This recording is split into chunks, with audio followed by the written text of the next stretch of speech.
Tienen por favor el micrófono, muchachos.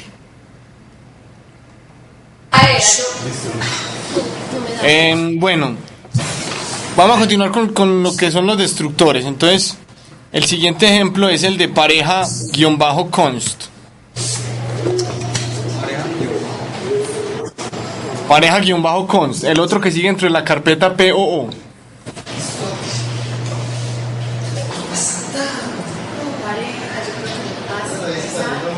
Profe, en el código que vimos antes, ¿qué hace el NL? NDL. ¿Qué hace qué? ¿Qué hace esa instrucción? Porque el código es para imprimir.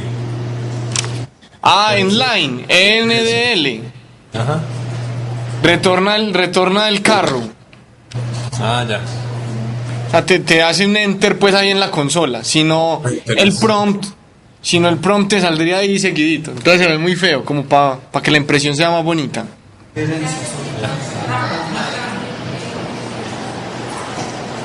Bueno.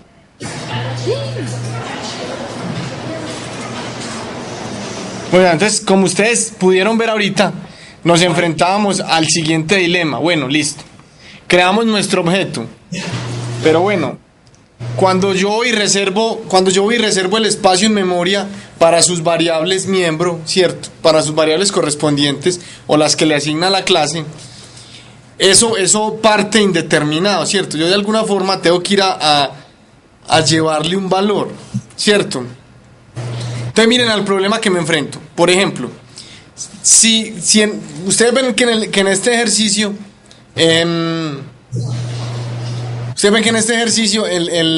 las variables son privadas, ¿cierto? Entonces, para llevarle un valor ya por defecto tengo que tener una función adicional que se lo lleve. Pues porque no puedo ir directamente a llevárselo, ¿cierto? Entonces tengo que crear el objeto. Tengo que usar una función que les lleve el valor. Y con esa función asignar el valor. Entonces miren, ¿qué tan bueno sería que aunque la variable fuera privada, yo por algún mecanismo pudiera darle el estado a ese objeto? ¿Cierto? Pudiera darle el estado. Recuerden los conceptos anteriores. ¿A qué me refiero yo con estado? Me refiero al valor que adquieren las variables. ¿Cierto? Entonces yo quisiera darle un estado a ese objeto. ¿Cómo se lo doy? Con los constructores. Con los constructores le doy un estado inicial. Bueno, entonces, ¿qué es un construcción? ¿Qué es un constructor? Un constructor no es nada diferente a una función, ¿cierto? ¿Qué hace la función? Inicializar las variables de la clase para ese objeto específico que estoy construyendo, ¿cierto? Entonces, en el momento de construir un objeto, yo le doy los valores a sus variables. Entonces, vuelvo e insisto, no es nada diferente a una función, pero tiene unas características especiales. A ver, los que leyeron, muchachos, díganme características del constructor.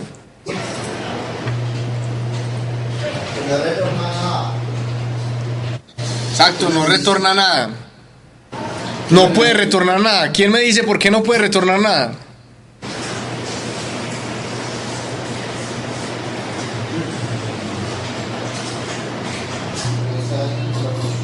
Porque no es su función natural. Pues su función natural es inicializar las variables y mandar salidas. Después nos vamos a ver cómo mandamos salidas. Pues es su función natural. O sea, su función natural no es. ¿Cuál es la función o cuál es el objetivo de una función? Por ejemplo, en programación estructurada, el objetivo de una función es que le entren datos y le salgan datos, ¿cierto? Ese es el objetivo en general de una función, ¿cierto? Solo que aquí en programación orientada a objetos la asociamos al objeto. Entonces, la función natural de un constructor no es que le salgan datos, ¿cierto? Es inicializar las variables. Entonces no tiene por qué retornar nada. Si yo quiero retornar alguna cosa, quiero una salida, entonces pues, lo que hago es que pues finalmente pues creo otra función o no sé, hago otro mecanismo, pero el constructor es para eso. ¿Quién me dice otra característica del constructor? Tienen el mismo nombre de la clase. Debe obligatoriamente tener el mismo nombre de la clase. o si no, no sería un constructor. Esa es la forma como se llama. Esa es la forma como se identifica cuál es la función que debe llamar en el momento de crear el objeto. Que una clase puede tener varios constructores. Exactamente. Una clase puede tener varios constructores. Más adelante vamos a ver algo que se llama... vamos a ver algunos conceptos de polimorfismo que tienen que ver con la superposición de funciones. ¿Cierto? Vamos a ver cómo podemos crear con el mismo nombre varias funciones. Entonces, así de esa forma puede utilizar varios constructores. Bueno, otra característica, muchachos. Siempre es público. Siempre es público. ¿Quién me dice por qué siempre es público? Siempre lo hace desde el exterior. Exacto. O sea, el objeto siempre naturalmente se accede desde el interior. Y generalmente las variables siempre son privadas. Entonces, el constructor es el mecanismo para ayudar allá. Entonces no tiene sentido que sea privado, pues porque no cumpliría su real función. ¿Qué me dice otra característica? No pueden ser heredados. No puede ser heredado. Bueno, esta pregunta es difícil transmitírsela porque el concepto de herencia todavía no es tan claro. Pero ¿por qué no puede ser heredado? Porque, o sea, aunque yo herede de otra clase, les voy a poner un ejemplo. Cierto,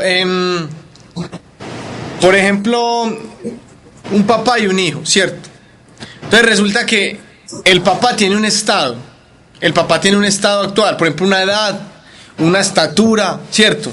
Entonces, el hijo, por herencia, se lleva algunas características del papá. Por ejemplo, no sé, el color de piel, el color del pelo, el color de los ojos, yo no sé. Pero el estado natural no se lo puede llevar, ¿cierto? O sea, yo no puedo decir que el hijo tiene los mismos años que el papá, ¿cierto? Porque es un objeto particular. Aunque herede cosas, es un objeto particular.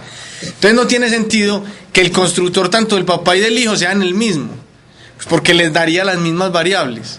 ¿Sí soy claro? Pues digamos que aunque sea heredado, él tiene unas características particulares que lo hacen único, ¿cierto? Entonces por eso debe tener un constructor como tal individual, ¿cierto? Después vamos a ver que esos constructores individuales de las clases derivadas generalmente llaman los de las clases base y se vuelven una secuencia de llamada de constructores. O sea, no es que estén aislados totalmente, pero son diferentes. O sea, es claro que son diferentes. Otra característica de un constructor.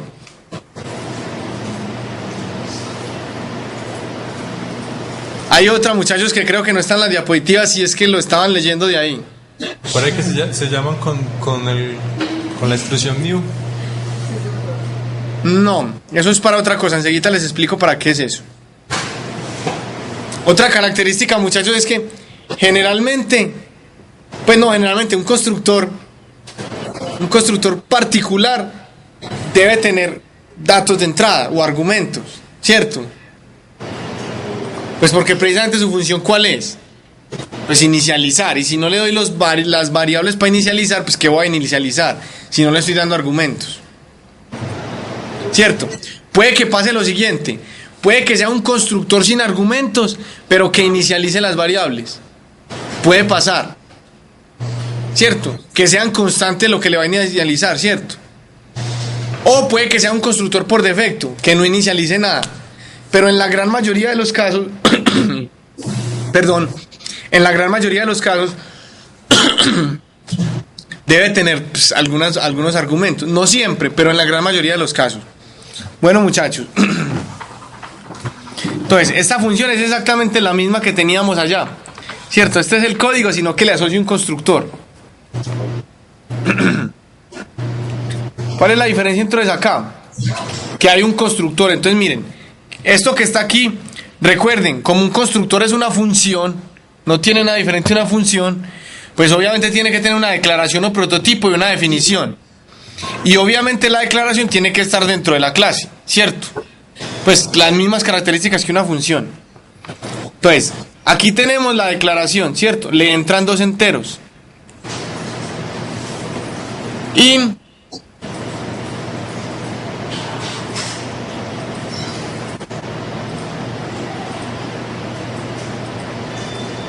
aquí tenemos la definición, ¿cierto? Entonces miren muchachos, algo en lo que la gente comete mucho el error, ¿cierto? Por el hecho de que el constructor tenga el mismo nombre de la clase, no quiere decir que vamos a omitir el contexto. ¿Quién me dice por qué?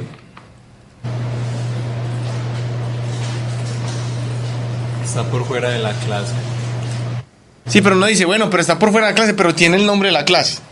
¿Qué va? ¿Qué va? ¿Para qué le tengo que poner el contexto? Él sabe que es de esa clase. ¿Quién me dice por qué no podemos asumir eso?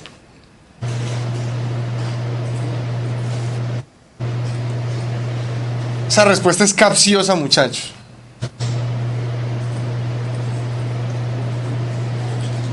No lo podemos asumir porque puede tranquilamente haber una función por fuera de la clase que se llame así.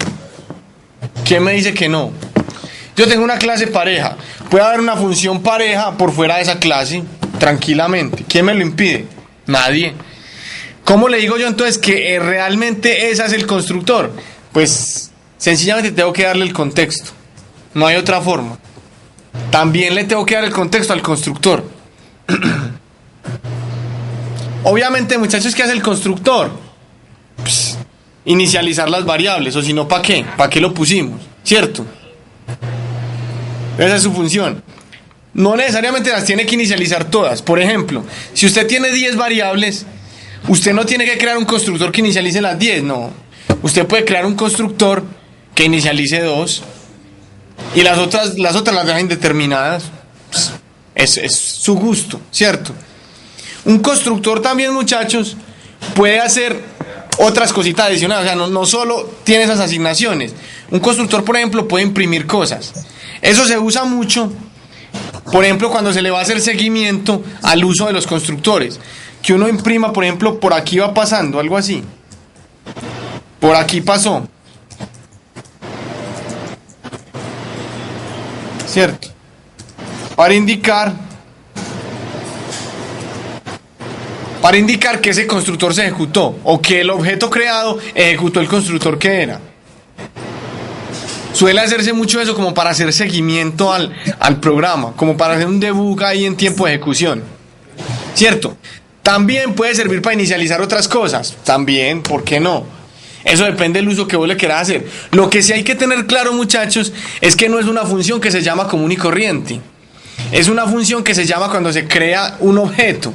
Entonces, si yo, por ejemplo, tengo ahí que se inicialice una variable, cada que se llame el constructor una variable que no tiene nada que ver con las de la clase, tengo que tener muy claro que cada que se cree un objeto, esa variable se va a inicializar. Entonces, por eso es que no se recomienda. Porque la inicialización o la ejecución la asignación del valor de esa variable siempre va a depender de que haya un objeto creado. Entonces, por eso es que no se recomienda. El constructor es para lo que es, para inicializar las variables de la clase. Bueno, muchachos, aquí abajo están las mismas funciones que vimos ahorita, ¿cierto? El código es exactamente el mismo. ¿Qué es lo único que cambia? Lo único que cambia es cómo se crea el objeto. Miren que antes el objeto, ¿cómo se creaba? Pareja par 1. Ahora el objeto se crea de forma diferente, ¿cierto? Entonces, cuando le digo, vea, créeme un objeto de la clase pareja que se llame par 1, ¿cierto? A ese par 1 lo tengo que asociar con un paréntesis, ¿cierto? Y tengo que darle los argumentos del constructor. Si los tiene, ¿cierto? Si los tiene y los que tenga, ¿cierto? Si los tiene y los que tenga. Puede que ese constructor solo inicialice una variable, entonces solo tenía un argumento. Entonces, si yo le doy 2, él me va a decir, hey, pilas, estás cometiendo un error, estás llamando a un constructor que no existe. Un constructor con 2 argumentos y el constructor tenía uno apenas. Entonces, si el constructor tuviera un solo argumento y yo lo llamo así, estoy cometiendo un error. ¿Queda claro, muchachos? Bueno, hasta el momento hay algo claro. Conocemos cómo crear un objeto cuando no hay constructor y cómo crear un objeto cuando hay constructor, ¿cierto? Eso lo podemos unificar de una forma, mejor dicho, cuando creamos un objeto y no le asociamos un constructor, o sea, hacemos esto muchachos, que fue lo que hicimos ahorita. En realidad uno lo que dice es que estamos llamando el constructor por defecto. Estamos llamando el constructor por defecto, ¿cierto?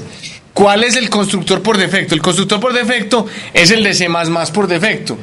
O sea, deja indeterminadas las variables, lo que pasaba ahorita. Eso es un constructor por defecto. Hay otra forma de crear un constructor por defecto, que es como crear la función sin argumentos. Crear la función sin argumentos. Si yo dejara esta función sin argumentos, ¿cierto? Lo que estaría haciendo es crear un constructor por defecto. Entonces, ¿qué es lo que pasa? Cuando yo creo el objeto, bueno, antes de modificarlo, muchachos, para que no, vamos a ejecutarlo. Para mostrarle enseguida cómo creo yo un constructor por defecto. Entonces vamos a compilarlo y vamos a ejecutarlo.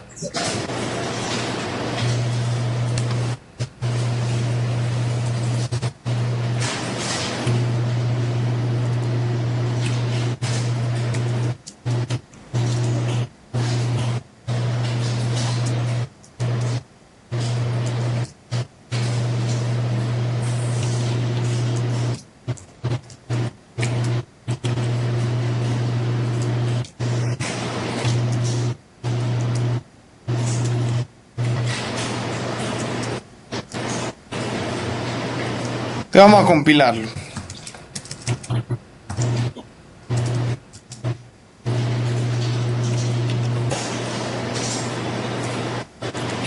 Pareja cons sin el .cpp para que sea el ejecutable. Y pareja cons.cpp que es el archivo. Listo, ya compiló. Vamos a ejecutarlo.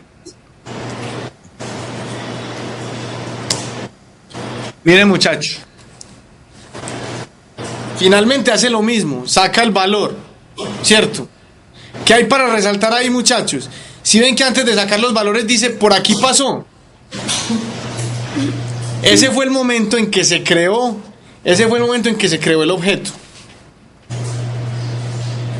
Si ustedes se dan cuenta, en el ejemplo anterior, llamábamos la función guarda. Si ven que aquí no estamos llamando la función guarda. Ajá. Porque esa labor la hace ¿quién? El constructor. ¿Sí queda claro, muchachos? Ahora les voy a mostrar que es un constructor por defecto. Entonces miren, puede que yo quiera que el constructor no reciba argumentos. ¿Por qué? Porque voy a llevar unas variables que son constantes. Entonces, por ejemplo, aquí voy a hacer lo siguiente. Miren, le voy a quitar los argumentos al constructor. Y voy a decir, no, venga, es que yo quiero que a cada que yo cree un objeto me le lleve 5 y a B me le lleve 10. Yo quiero que pase eso, ¿cierto? Yo quiero que pase eso. Entonces ahí lo que estoy haciendo es crear un constructor por defecto que no necesita argumentos. Cuando un constructor no necesita argumentos, entonces ¿qué es lo que pasa? Cuando lo voy a crear, no le doy argumentos, pues porque no lo necesita. Pero ojo, muchachos, es un error escribirlo así. Acuérdense en cómo lo creábamos en la anterior. Sin paréntesis, ¿cierto? Así es como se llama el constructor por defecto. Entonces, obviamente como... bueno. Entonces... ¿qué me tiene que imprimir al final? Los valores constantes que yo le llevé con el constructor, ¿cierto? Entonces vamos a compilar.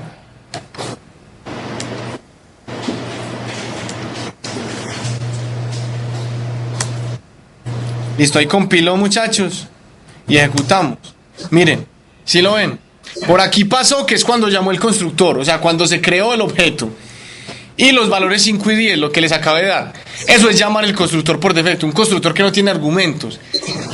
El constructor no tiene argumentos. Y cuando lo llamo, simplemente lo llamo con el nombre del objeto, sin utilizar ningún paréntesis ni nada. Ese por aquí pasó, muchachos, se ejecutó en este instante de tiempo. ¿Cuándo se creó el objeto?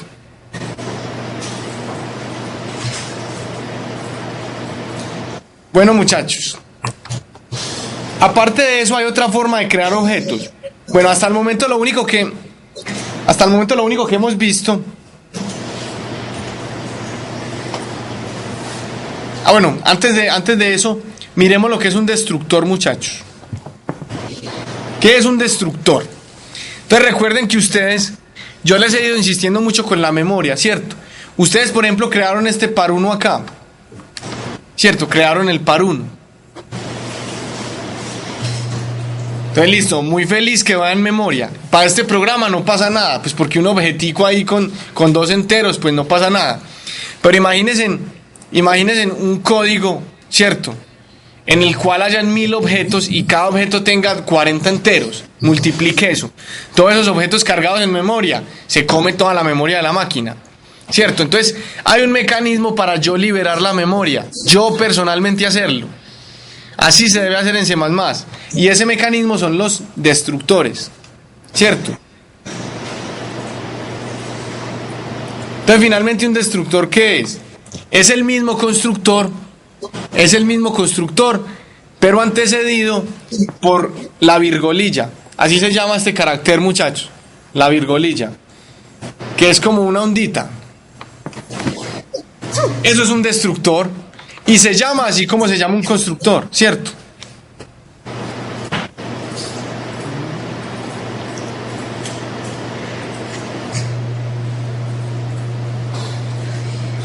Entonces miren, por ejemplo. Si el constructor tiene parámetros, hay que ponérselos ahí. No, eso es una característica del destructor. El destructor, ese sí no tiene argumentos. ¿Por qué? Porque es que el destructor no es selectivo. El destructor no dice qué destruye. Pues ¿será que le destruyo la A o la B? No, él destruye el objeto de la memoria, lo saca, lo libera. Él lo que hace es que libera memoria, ¿cierto? Si yo tengo una clase con 3 o 4 destructores, ese los destruye todos. Constructores diré. No, pero es que mira, el constructor, ¿para qué es el constructor? El constructor es para que cuando se cree un objeto, se inicialicen sus variables, ¿cierto? Hasta ahí está claro. Entonces mira que yo, por ejemplo, puedo crear 10 objetos, ¿cierto? Y utilizar el mismo constructor. O sea, el hecho de que la memoria se ocupe no depende del constructor, depende de la creación de los objetos. ¿Está claro eso? Ya, sí. Cuando yo uso el destructor, yo lo uso es para destruir el objeto, no con la misma finalidad que se usaba el constructor, que era para inicializar. No, yo lo que le digo es, vea, libéreme, destrúyame tal cosa.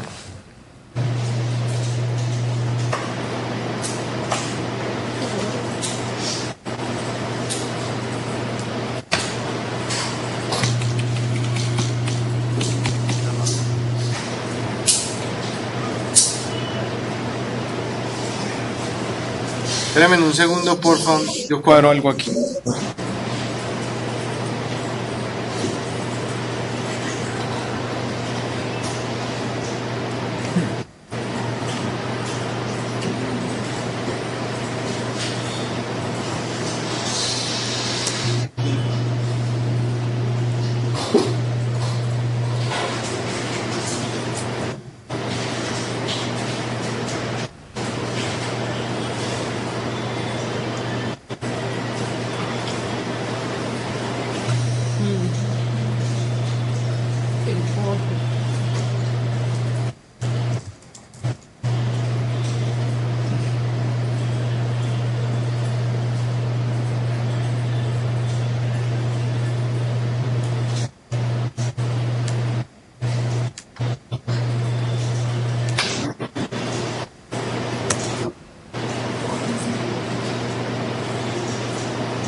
Disculpen un segundillo, muchachos. Bueno, profe.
Bueno, muchachos.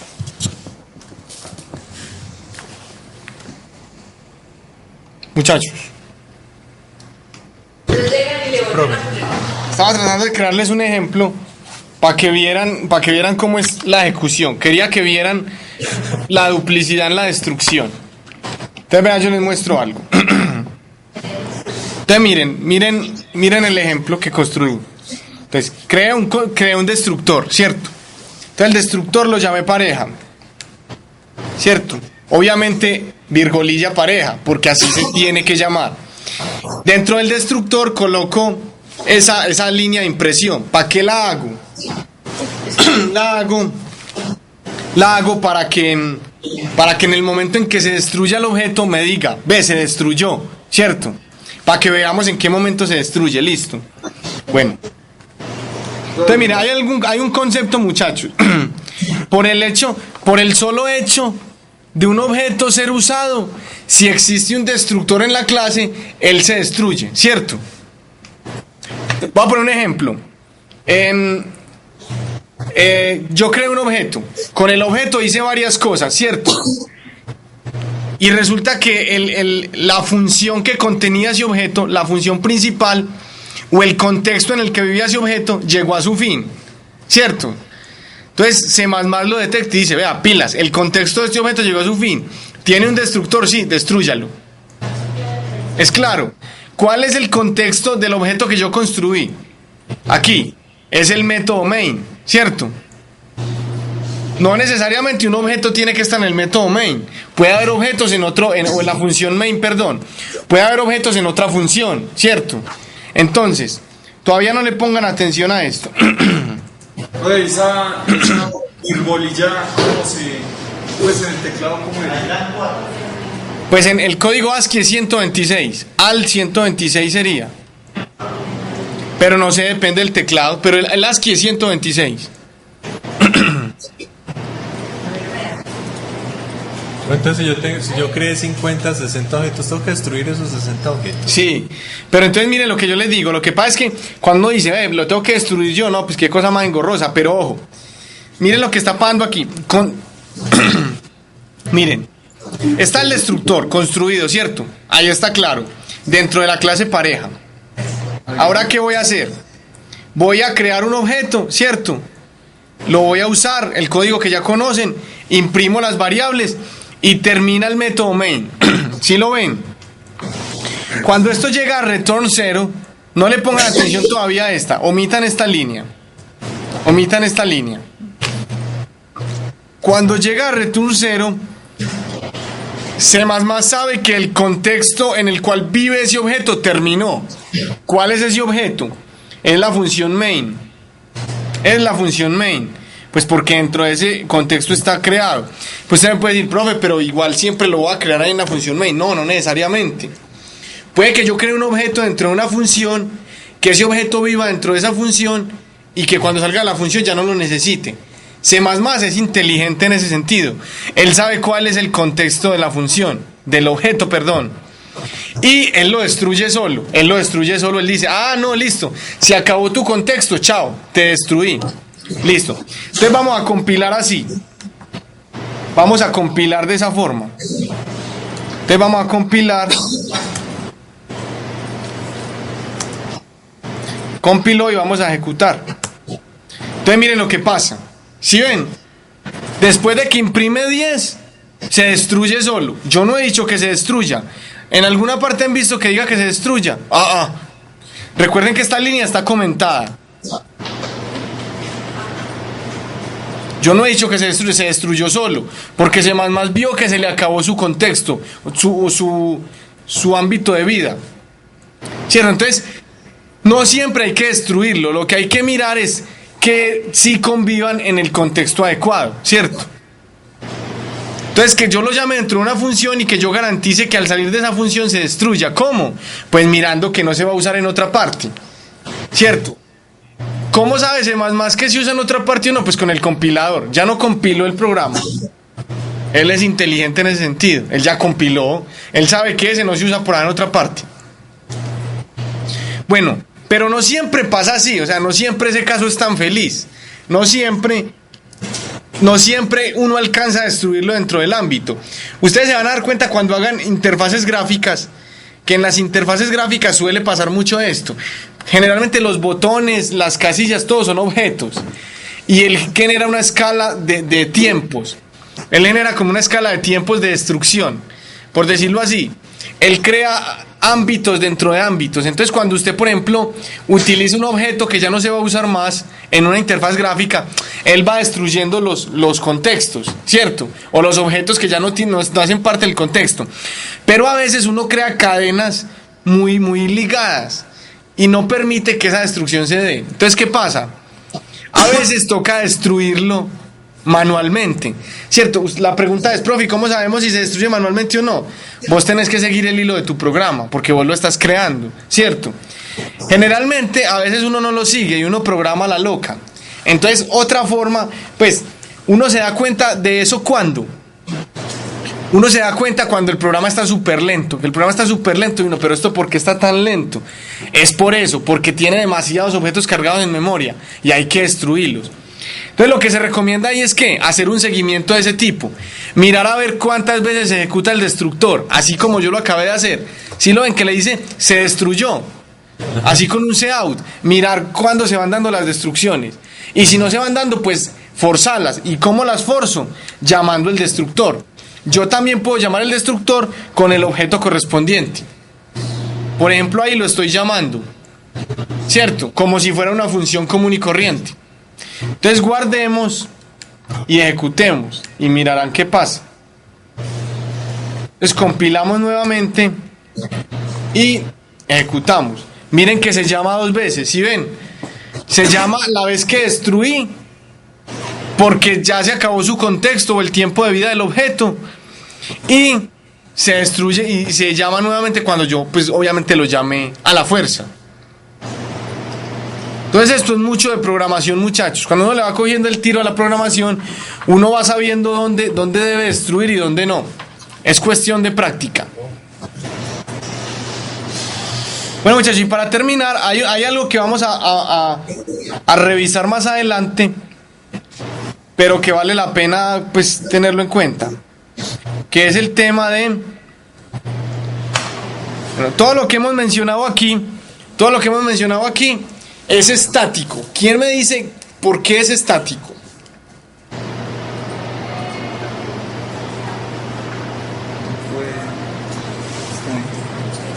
Porque debe ser igual como para todo el código, todo el programa. Oh, muchachos, que la respuesta depende de toda la carreta que yo les he echado anteriormente. Recuerden que esa carreta es para todo el curso.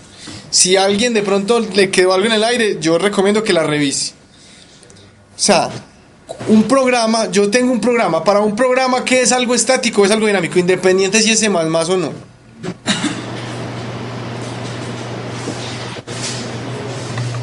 Es como una constante.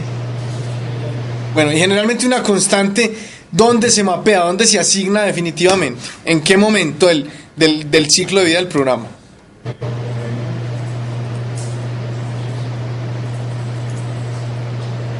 Si recuerdan que un programa tiene diferentes fases, ¿cuál de esas fases creen que determina los elementos estáticos?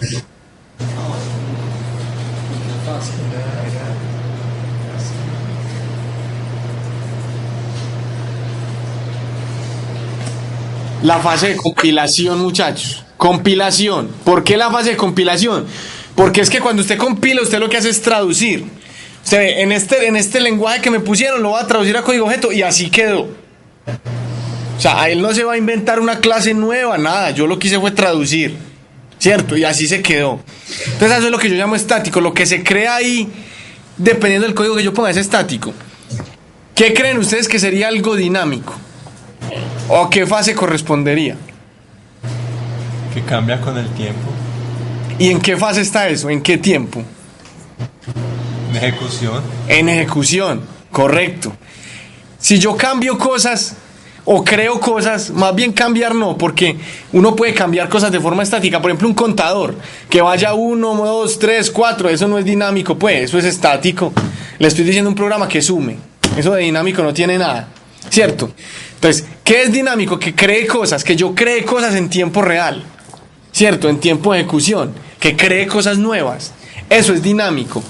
Yo puedo crear objetos en tiempo de ejecución también, no solo cuando compilo, que le diga pareja par 1, créelo, no, yo también los puedo crear en tiempo de ejecución. ¿Cómo se hace? Con el operador new para crearlo obviamente, y con el operador delete se borran también en tiempo de ejecución. Más adelante, cuando profundicemos un poquito en el curso, vamos a ver cómo se usa. Hoy vamos a profundizar en su uso. Bueno, muchachos, en las diapositivas ustedes pudieron ver que se habla mucho de sobrecarga. Sobrecarga. Sobrecarga es una forma de polimorfismo que vamos a ver ya muy pronto. Simplemente la sobrecarga, ¿qué es? La sobrecarga es tener un elemento con el mismo nombre haciendo cosas diferentes. Entonces, en el ejemplo de los constructores y los destructores, ¿cierto? Un constructor se puede sobrecargar, claro. Yo puedo crear un constructor pareja, diferentes constructores pareja que hagan cosas diferentes. Y se tienen que llamar pareja. O se podrían llamar diferente.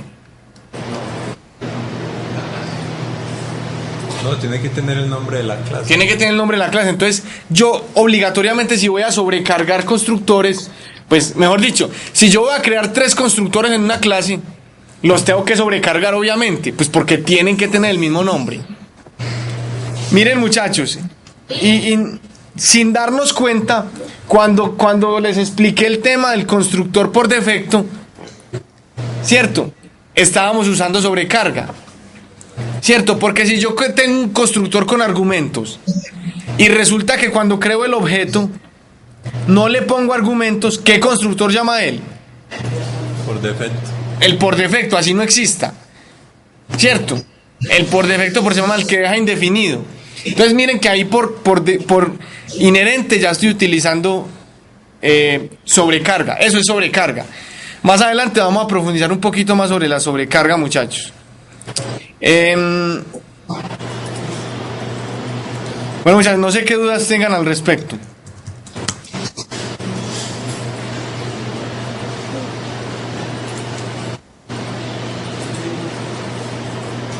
Bueno, muchachos,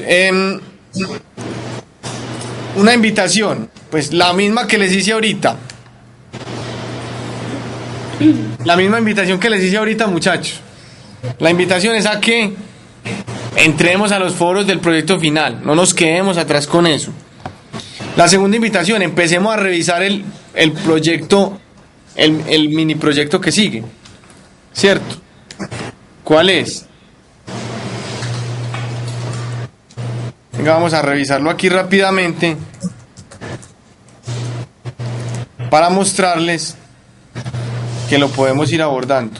Qué frío.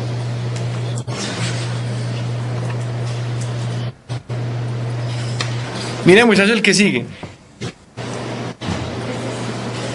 Para el que sigue tienen que conocer 3 cosas, ¿cierto? Lo que conocimos hoy y tienen que conocer herencia, ¿cierto? Y la sobrecarga, obviamente, para que empecemos a usar el tema de la sobrecarga, ¿cierto? Los temas que siguen son sencillos, muchachos. Entonces ustedes pueden ir abordando el mini proyecto. El mini proyecto es muy sencillo. El mini proyecto aquí brevemente, para que los que quieran lo puedan ir abordando, se basa en un problema de clasificación. Yo le propongo que escojan 3 tipos de clases. Ustedes las escogerán como quieran. Lo único que exijo es que una sea derivada de otra. Por ponerles un ejemplo, yéndome a lo de hardware y software. Hardware y software pueden ser las 2 clases. Y puede haber una clase derivada de hardware que sea... por ejemplo, portátiles, hardware portátiles, no sé. Miren que los portátiles tienen las mismas características que el hardware, ¿cierto? De eso se trata ese mini proyecto. Que ustedes creen esas clases, que creen las variables y las funciones que yo les sugiero. O sea, por cada clase me tienen que crear tantas variables y me tienen que crear un programa con esa clasificación.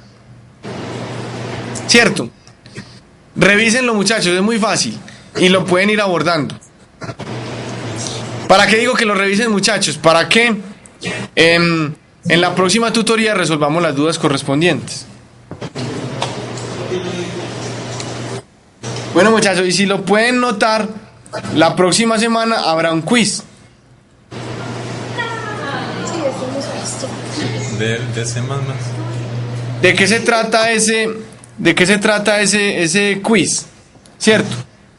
De lo que hemos visto hasta el momento. O sea, hasta esta clase. ¿Qué hemos visto? Programación orientada a objetos, lo que vimos pasado. Clases y objeto y nociones de encapsulado. ¿Qué es eso de nociones de encapsulado? Lo que les acabé de mencionar, lo de los tipos de acceso. Privado, público, cómo se llega, cómo no se llega. Esas son nociones de encapsulado. Oye, va a ser del mismo tipo 10.